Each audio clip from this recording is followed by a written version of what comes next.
ఈరోజు ఈకేటీఎస్లో మరి వంశచక్రలో ఇంకొంచెం చెప్పుకోవాలి మనం.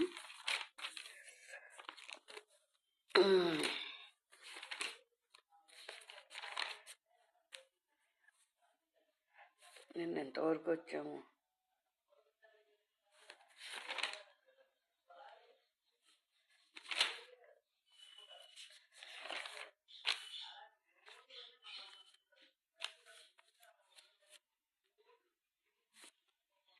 సింహరాశిలోకి వచ్చేటువంటి అంశచక్రం ఏ నక్షత్ర పాదాలు సింహరాశిలో వేయాలి అంటే భరణి 1, మృగశిర 1, పుష్యమి 1, పుబ్బ 1, చిత్త 1, అనురాధ 1, పూర్వాషాఢ 1, ధనిష్ట 1, ఉత్తరాభాద్ర 1. ఈ సింహరాశి. కన్య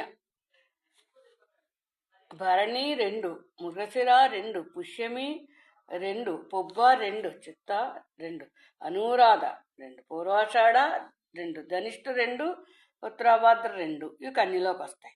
తులా రాశిలోకి వచ్చే నక్షత్ర పాదాలు అంశచక్రంలో వేయాలి ఇలాగ.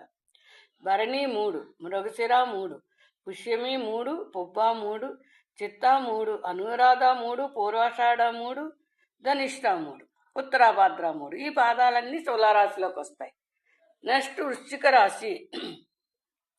భరణి 4, మృగశిర 4, పుష్యమి 4, పుబ్బ 4, చిత్త 4, పూర్వాషాఢ 4, ధనిష్ట 4, ఉత్తరాభాద్ర 4. ఇలా వస్తుంది. కృత్తిక ధనుసులోకి వచ్చేవి. కృత్తిక 1, ఆరుద్ర 1, ఆశ్లేష 1, ఉత్తర 1, స్వాతి 1, జ్యేష్ఠ, ఉత్తరాషాఢ 1వ పాదాలు, శతభిషం 1, రేవతి 1 ధనుసులోకి వస్తాయి. నెక్స్ట్ మకర రాశిలోకి వచ్చేవి చూడండి. కృత్తిక 2, ఆరుద్ర 2, ఆశ్లేష 2, ఉత్తర 2, స్వాతి 2, జ్యేష్ఠ 2, ఉత్తరాషాఢ 2, శతభిషం 2, రేవతి 2. నైస్. అలా ఉంచేది. కుంభరాశిలోకి వచ్చే నక్షత్ర పాదాలు. కుంభరాశిలో పుట్టిన వాళ్ళు ఇలా ఉంటారట. కాస్త షార్ట్గా ఇలాగా బుధగ్రహ ప్రభావితం ఉంటే ఇలా ఉంటారు. కృత్తిక 3, ఆరుద్ర 3, ఆశ్లేష 3, ఉత్తర 3, స్వాతి 3, జ్యేష్ఠ 3, ఉత్తరాషాఢ 3, శతభిషం 3, రేవతి కూడా. ఇవన్నీ కూడా ఈ 3 నక్షత్రాలన్నీ పాదాలన్నీ కూడా ఇందులోకి.